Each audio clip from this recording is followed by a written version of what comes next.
Bienvenue. En introduction à cette présentation, voici tout d'abord un extrait de l'ouvrage Autobiographie d'un yogi de Paramahamsa Yogananda. Toutes les parties de la création sont liées les unes aux autres et s'influencent mutuellement. Le rythme équilibré de l'univers est basé sur la réciprocité. L'homme, sous sa forme humaine, doit combattre deux groupes de forces.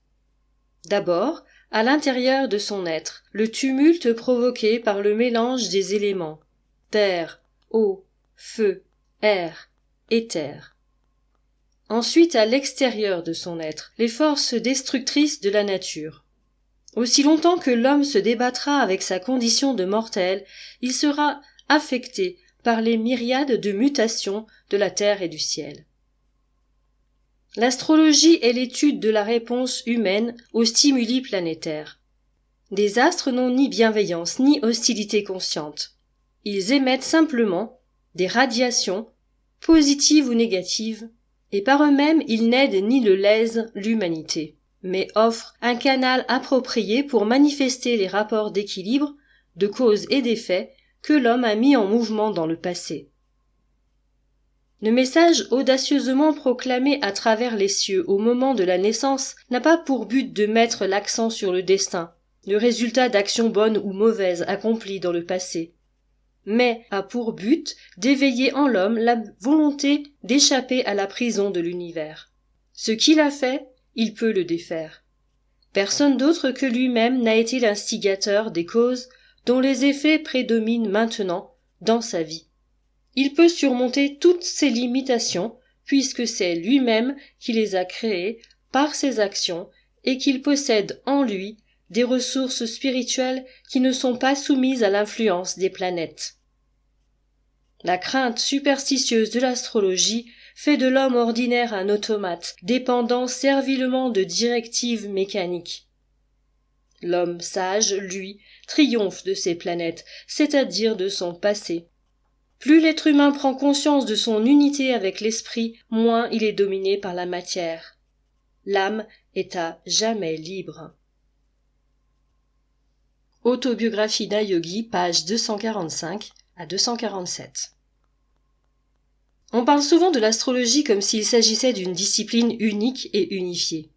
Or, en réalité, les lectures astrologiques sont multiples de par le monde et se réfèrent à de très différentes approches et conceptions. Au milieu de cette multiplicité, la vision telle que décrite dans cet extrait est aussi la nôtre.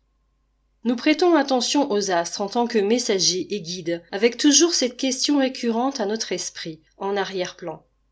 Que voyons-nous véritablement lorsque nous contemplons le ciel et les astres ?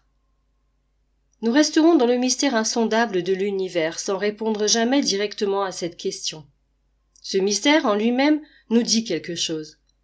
Cette fois-ci encore, nous ne répondons pas de manière affirmative et dogmatique à cette question et procédons par hypothèse, tout en faisant place dans notre quête de sens aux développements les plus récents de la physique, non seulement classique, mais également celle de l'infiniment petit, la physique quantique. Ici, pas de prédiction, encore moins de voyance. Une lecture d'ensemble du ciel, même à un moment ponctuel donné, ne nous semble pas possible, tellement de paramètres entrant en compte à une échelle de compréhension qui est loin d'être celle à laquelle nous pouvons accéder en tant qu'humains. Ce serait comme vouloir résoudre une équation à dizaines, voire centaines d'inconnus, dont on ne sait jamais vraiment lesquelles sont plus prépondérantes que d'autres. Nos hypothèses de travail se fondent néanmoins sur 4 piliers. La découverte, l'exploration, le ressenti et l'intuition. Elles proposent la vision d'une astrologie « miroir de l'être » entre guillemets, dans une perspective philosophique existentielle, une symbolique révélatrice d'énergie à disposition. Nous proposons un chemin afin de se connecter à ces énergies et s'en imprégner. Un fil d'Ariane à suivre pour entrer en résonance avec elles, s'arrimer à leurs mouvements, pas à pas, pour très progressivement entrer dans une intelligence d'ensemble qui pourra vibrer ou pas avec votre propre cheminement et existence. Dans cette vision, l'étude de thème astral natal met en évidence une problématique existentielle que la personne traitera tout au long de sa vie, plus ou moins consciemment. À la naissance, elle reçoit une configuration qui correspond à un potentiel d'être doté de plusieurs moyens d'accès, de connaissance et de remédiation à cette problématique. Au cours des différents cycles de transit planétaire, leur situation à une date donnée pourront proposer des réponses aux questions « Que puis-je comprendre ? Quel enseignement puis-je en tirer ? De quel message les astres en ces circonstances sont-ils porteurs ?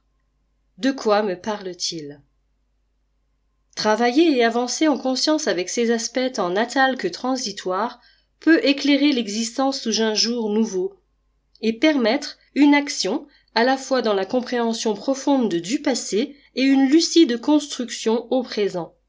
Le futur n'étant qu'une actualisation permanente de cette présence éclairée. Comprendre et prendre soin conjointement et harmonieusement de l'âme, du corps et de l'esprit, c'est ce que propose l'astrologie existentielle. Les espaces audio de cette chaîne sont autant de jalons sur ce chemin, d'humbles pistes de lecture et de compréhension de ce vaste univers et de notre place en son sein. Je suis ravie de vous accueillir sur cette chaîne et de partager avec vous cette vision et cette découverte. À très bientôt.